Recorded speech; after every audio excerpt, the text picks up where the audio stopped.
Across this planet, people have built homes where gravity feels optional. High in China's mountains, Mount Fanjing rises through the mist, crowned by temples balanced on needle-thin pillars of rock more than 2,500 meters above sea level. Two shrines cling to separate peaks, connected only by a narrow bridge suspended between sky and stone. For over 500 years, pilgrims have climbed more than 8,000 hand-carved steps to reach sanctuaries anchored directly into the living mountain. Half a world away in Greece, the monasteries of Meteora sit atop towering limestone pillars that rise 400 meters into the air. From below, they look impossible, like castles floating in the clouds. Food, water, even monks themselves were once hauled up in rope baskets, one fragile load at a time. And in Bhutan, Paro Taktsang clings to a sheer cliff face, as if it is growing from the rock itself. To reach it, you climb stairs carved into the mountain, ascending toward a monastery that stands at the edge of the abyss. These are not viewpoints. They are homes, places chosen deliberately, built carefully, and held together by faith, stone, and the refusal to live anywhere ordinary. But height is only one way to disappear from the world.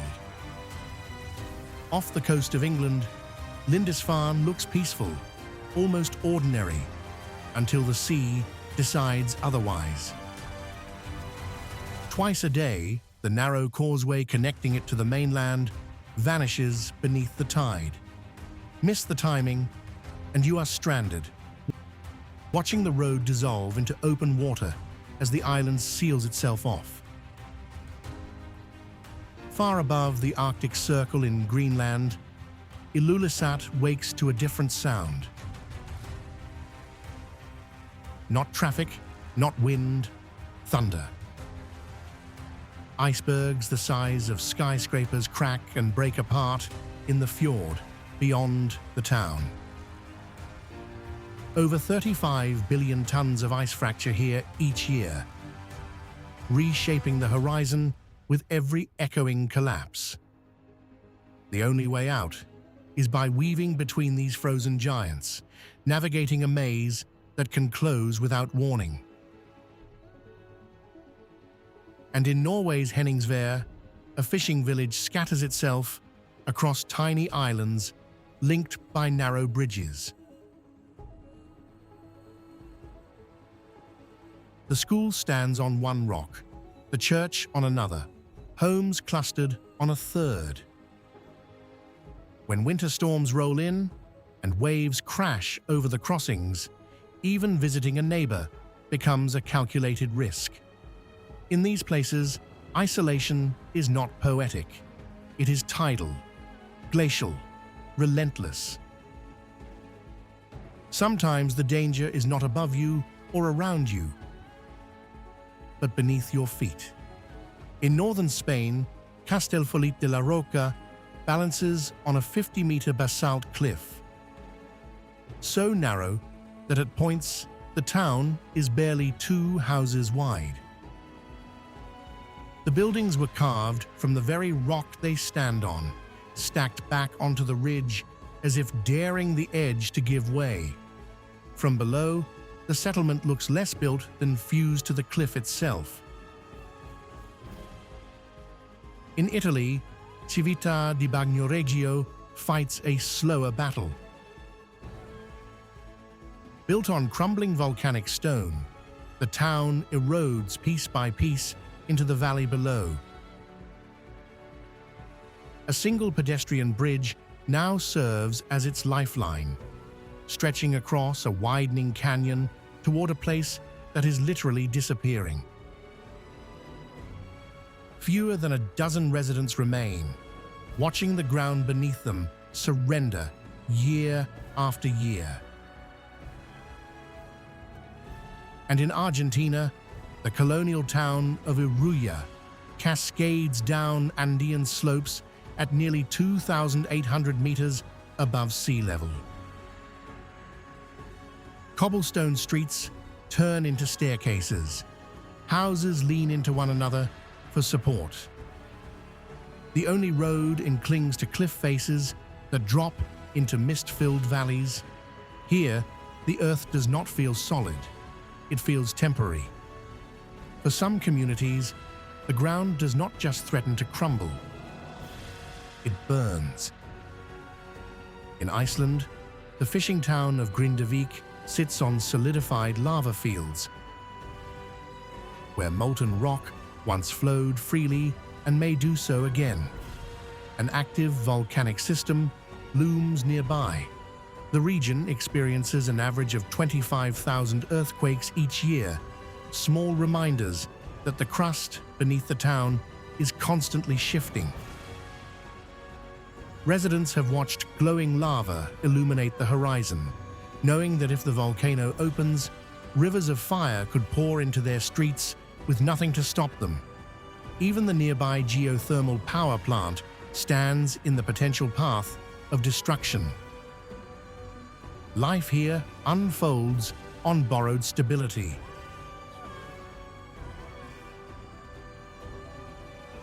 On the Greek island of Santorini, whitewashed villages cling to cliffs that rise directly from the sea.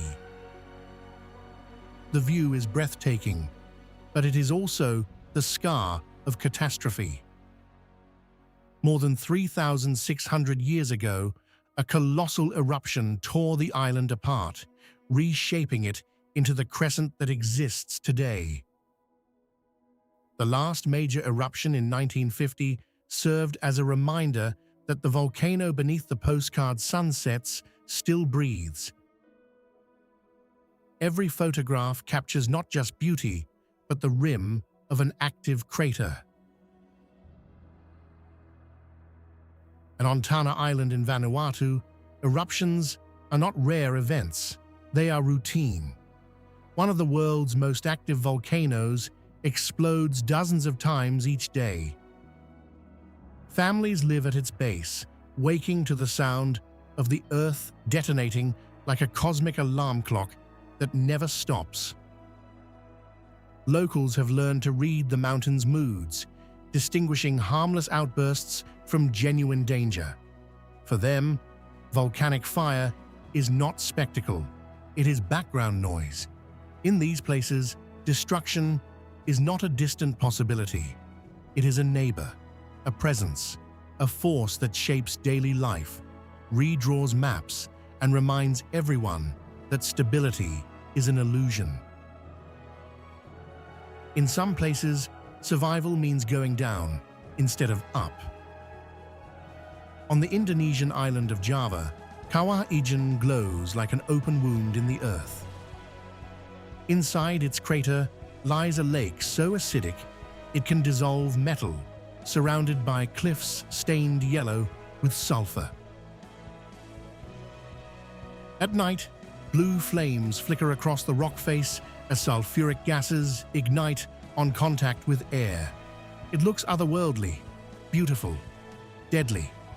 Each morning before dawn, miners descend into this toxic basin with little more than cloth masks to shield them from fumes that burn lungs and sting eyes. They break chunks of solid sulfur from the rock using simple tools, loading them into baskets that can weigh up to 90 kilos. Then they begin the climb back out, hauling nearly the weight of a grown man up steep, uneven paths. For this, they earn only a few dollars a day. Tourists gather at the rim to photograph the electric blue fire, while below, men work in air that can make every breath feel corrosive.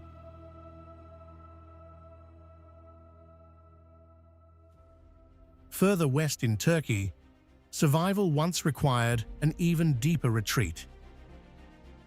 In the region of Cappadocia, the underground city of Derinkuyu plunges 85 meters into volcanic rock. This was not a shelter for dozens, but for up to 20,000 people.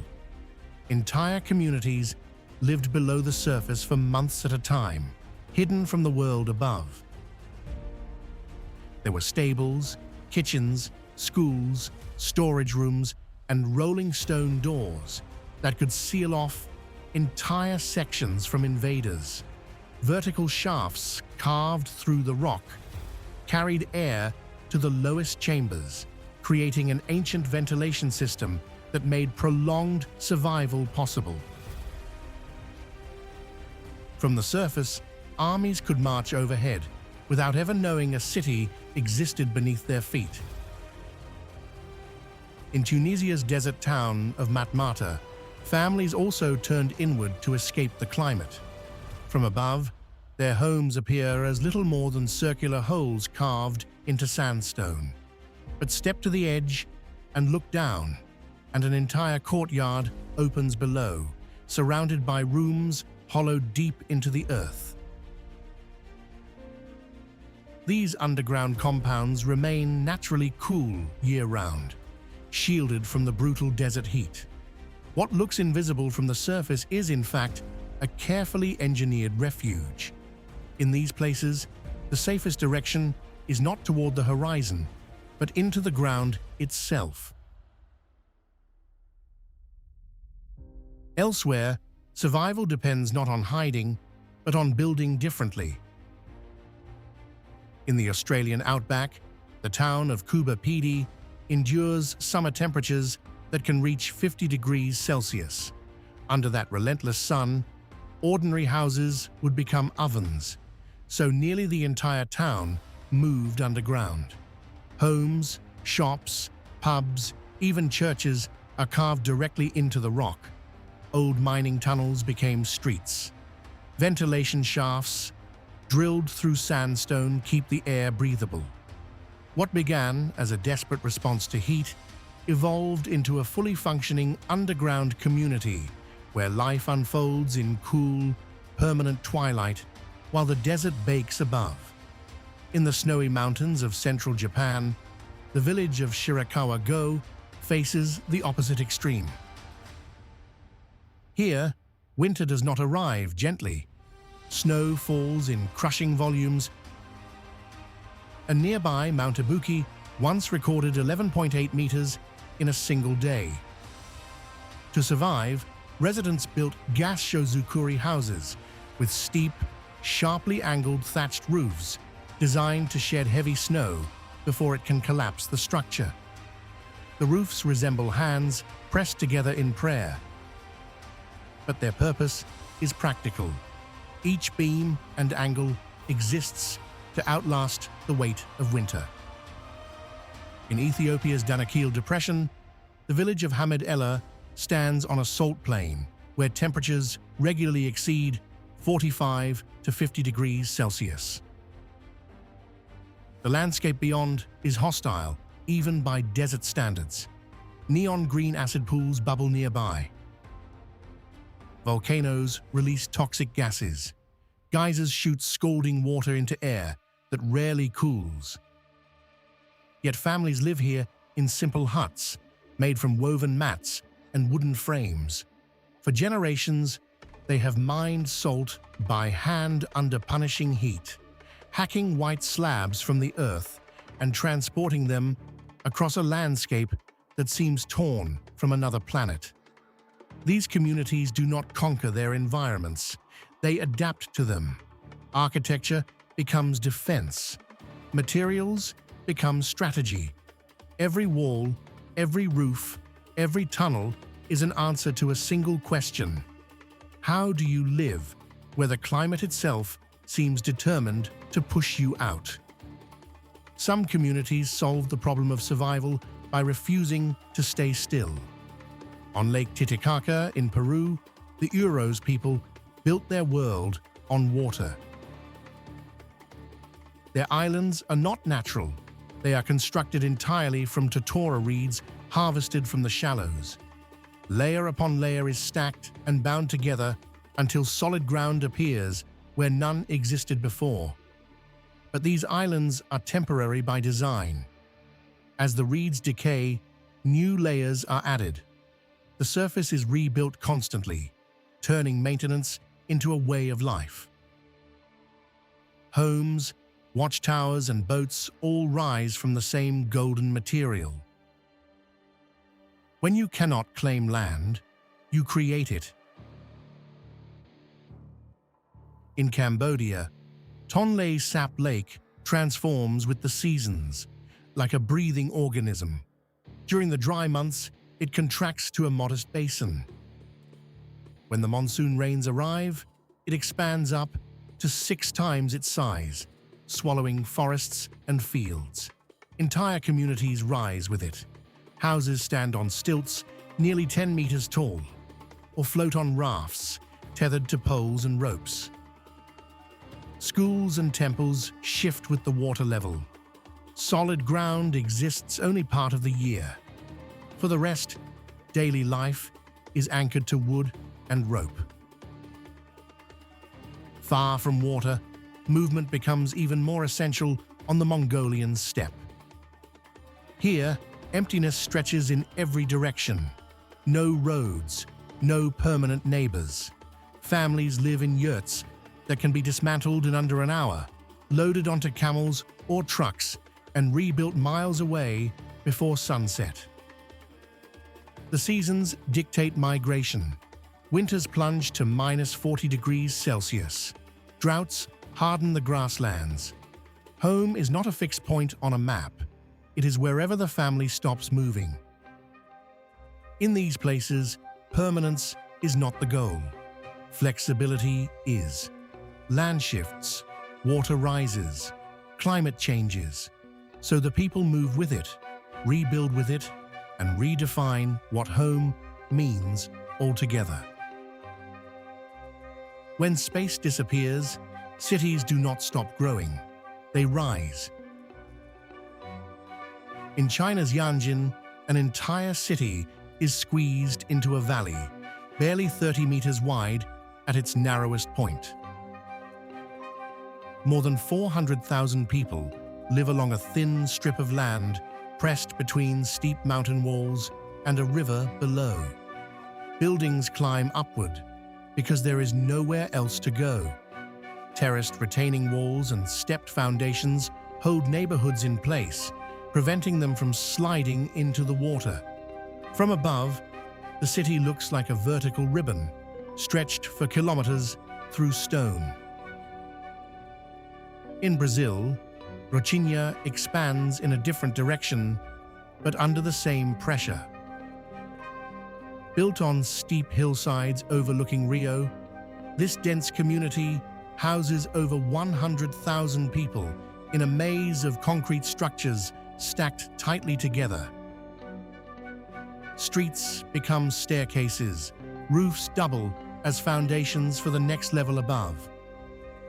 Growth happens upward, layer by layer, sustained not by official planning, but by necessity and determination. It is a city within a city, rising because it cannot spread outward. And in Yemen's desert, Shibam offers an older answer to the same problem. 16-story towers built entirely from mud brick stretch toward the sky, earning the nickname Manhattan of the desert. Reinforced with timber beams, these vertical structures have withstood 5 centuries of harsh winds and sudden floods. Long before steel skyscrapers defined modern skylines, this city proved that height could solve the limits of land. In these places, architecture becomes compression. Walls tighten, foundations stack. The sky becomes the only remaining direction to expand. Some settlements did not just hide from danger, they hid from history itself. In Georgia, Vardzia was carved directly into a cliff face in the 12th century. From the valley floor, it looks like solid rock, but inside are more than 500 interconnected caves, tunnels, churches and chambers where up to 20,000 people once lived. The city remained concealed until an earthquake split the mountain open, exposing windows and stairways cut into stone. In Colorado's Mesa Verde, ancestral Puebloans built entire communities beneath canyon overhangs. More than 600 cliff dwellings still survive, some stretching into 200-room complexes hidden in shadow. Then, in the 13th century, they vanished, leaving their stone cities suspended in silence.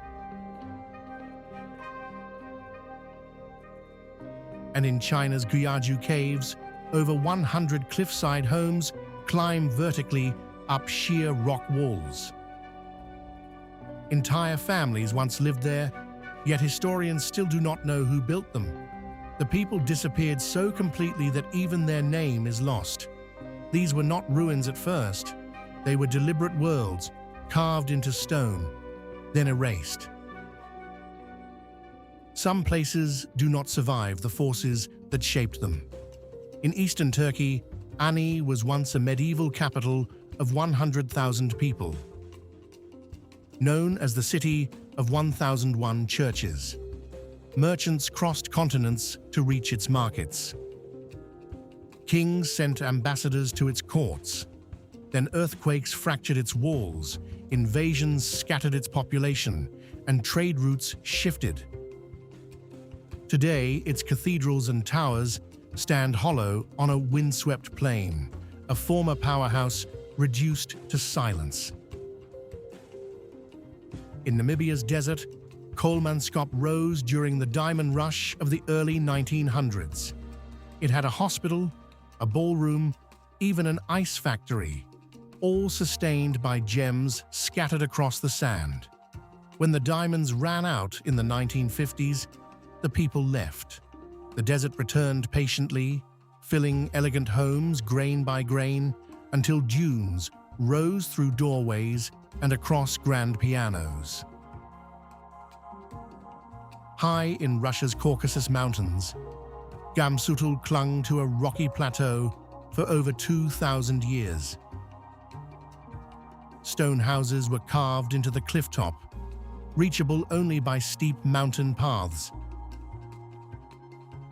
The last resident died in 2015, ending millennia of habitation. What remains is a ghost village overlooking empty valleys. And in Ukraine, Pripyat was abandoned almost overnight in 1986, after the Chernobyl disaster turned air itself into poison. Built for 50,000 people, it froze in time. An amusement park never opened. School books remain on desks. Wildlife now roams the streets where buses once ran. A modern city reduced to stillness in a single moment. Some settlements fade slowly, others end abruptly. All remind us how fragile permanence truly is. In 79 AD, the Roman city of Pompeii learned how quickly permanence can vanish. Mount Vesuvius had rested quietly for so long that many residents no longer considered it a threat. Then, in a matter of hours, pyroclastic flows buried the city beneath ash and volcanic debris. Streets disappeared, roofs collapsed, thousands were trapped where they stood. What destruction erased, preservation protected. Bread remained in ovens, frescoes clung to walls. Bodies were frozen in their final movements, captured in volcanic ash for nearly 2,000 years. Pompeii is not only a ruin, it is a warning, a reminder that even the most confident civilization exists at the mercy of forces it cannot control. Across cliffs, deserts, ice fields, and volcanoes, one pattern repeats. People build where logic says they should not. They carve cities into mountains, anchor homes to crumbling rock, float villages on water that rises and falls, and return to slopes that have already burned them once before. Some settlements endure for centuries, others vanish in a single generation. Yet the impulse remains the same. Even when the ground shakes, the tide rises, the desert advances, or ash falls from the sky, humans stay. They rebuild, they adapt, they choose the impossible and call it home.